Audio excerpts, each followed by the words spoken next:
అనేవి అయన్నీ నెరవేరతాయా? నెరవేరవు. కాబట్టి మనం ఆత్మను ఆశ్రయించాలి. ఆత్మశక్తిని పెంచుకోవాలి. ఆహ్, ఇక్కడ చూసినట్లయితే ఇష్టకామ్య ఫలసిత్యర్థం అని చెప్తూ ఉంటాడు పూజారి. అంటే ఇష్టమైనటువంటి కోరికలన్నీ నెరవేరు కాక అని అంటాడనమాట. మనం కోరికల మీద దృష్టి పెడతాం గానీ, భగవంతుడి మీద దృష్టి పెట్టమనమాట. మా పూజ చేయడానికి ముందే మనం ఆ భగవంతుడిని బ్లాక్‌మెయిల్ చేసినట్టు, నేను నేను ఈ హుండీలో ఇంత డబ్బులేస్తున్నాను. నాకు కారివ్వు, మా పిల్లలకు ఉద్యోగం ఇవ్వు, ఇలా చేస్తూ ఉంటారనమాట.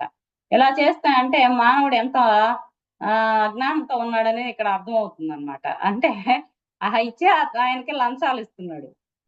ఇక్కడ చూస్తే శ్రీకృష్ణ భగవానుడు ఏం చెప్పాడు? ఫలితం ఆశించిన కర్మలు చేయమన్నాడు. ఫలితం ఆశించొద్దు. నీ కర్మలు నువ్వు చెయ్యి అనని చెప్పారు. అంటే నిష్కామ కర్మలు చేయమన్నారు. కామం అంటే కోరిక. నిష్కామం అంటే కోరికలు లేకుండా కర్మలు చేయమన్నారు.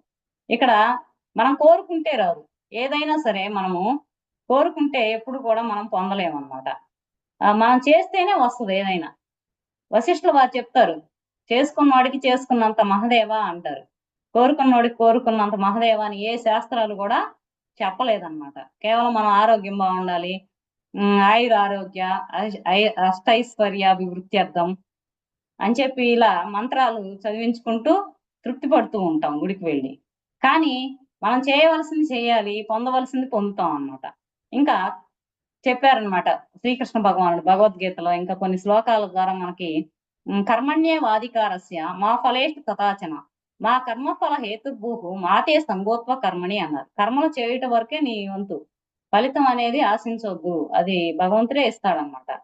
ఇంకా కొందరు ఏం చేస్తుంటారంటే, మేము ఇంత చందాలిచ్చాము, ఇన్ని డబ్బులిచ్చాము అని చెప్పుకుంటూ ఉంటారు.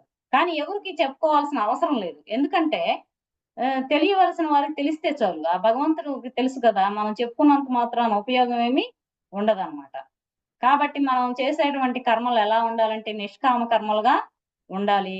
ఈ అదే విధంగా మనము మాట్లాడే మాటలు, మన ఆలోచనలు సక్రమంగా ఉండాలి. మనం తినే ఆహారం బావుండాలి.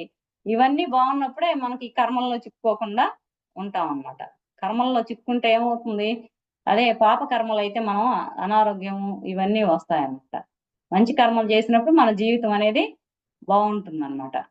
అంటే తాత్కాలిక పరిష్కారం చూసుకుంటున్నారు గానీ, శాశ్వతమైన పరిష్కారం కోసం ప్రయత్నించట్ల. ఏదైతే అదవుతుందిలే, ఏది పడితే అది తినేద్దాము. మనకి నోటికి రుచుంటే చాలు గదా! జన్మలున్నయా? లేవా?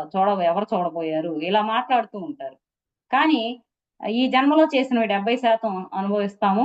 ఇక మిగిలిన 30% వచ్చే జన్మకు ట్రాన్స్‌ఫర్ అవుతుందన్నమాట. ప్రారబ్ధంగా